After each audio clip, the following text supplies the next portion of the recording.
Hello everyone, welcome back to another episode of Personal Finance for Us. Been a long time, been on a bit of a hiatus. Took some time away from the channel in order to work on my nursing website. And not only that, as the title of this video suggests, I bought a baby. Right here. I guess I'll explain what I mean. My husband and I have been trying to have a baby for over a year without success. So after speaking with a couple of physicians, we were recommended for a procedure known as IUI, also known as artificial insemination. Now, for those of you who are not familiar with fertility struggles, I'll do a little bit of background explaining. Most of the time, insurance does not cover infertility treatment. I was not an exception to this rule.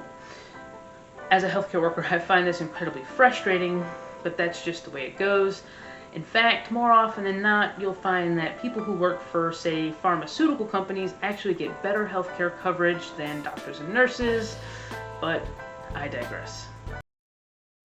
In any event, my husband and I were going to have to come almost entirely out of pocket if we were going to have children of our own. His insurance did at least cover diagnostic testing. My insurance didn't even cover that. And once again, I'm a registered nurse. When the doctor at the fertility clinic recommended us for IUI, I was incredibly skeptical. I had already read up on the procedure and saw that it's only successful about 10 to 15% of the time. Not only that, most people will need to have the procedure more than once. Many times they recommend trying 2, 3, sometimes even 4 times before moving you on to in vitro fertilization.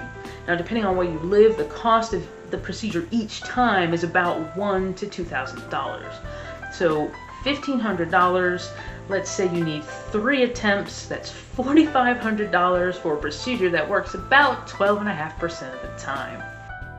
Despite the horrible odds and the unfavorable money math, we decided to give it a go. Well, this time, I was the exception. The procedure worked the very first time. Yeah! And I'm currently pregnant.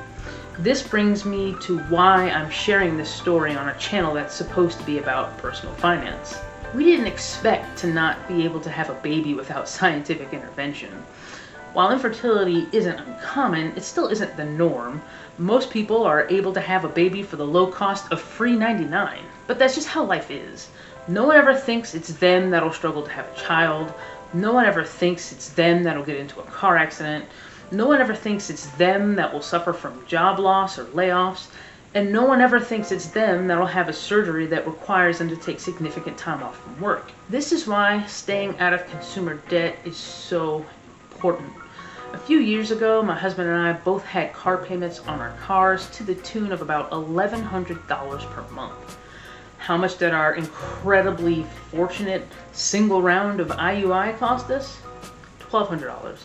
That also is not counting the medications we had to take beforehand and the prior testing that was done beforehand.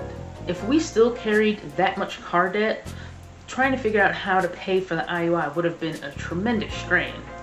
Now, say we went through several IUIs and they weren't successful and they wanted to move us to in vitro fertilization, well, that procedure often costs anywhere between $15,000 to $20,000. So guys, that is my I bought a baby story. I feel these things are important to share for anyone that is going through similar. This way you know you're not alone. If you're not going through anything remotely like this, there's still financial lessons to bring on board here. Listen, choosing to live our lives in terms of monthly payments means that that's less money that we are bringing home to ourselves. So keep plugging away on that debt snowball or debt avalanche, however you're choosing to do it. Keep plugging away on building up those emergency funds. You won't regret it. We never know when life's big moments are going to happen to us, but I promise you will remember having the cash available to pay for those big moments more than you will which dress you bought with which credit card. This has been Personal Finance for Us, and we're out. Peace.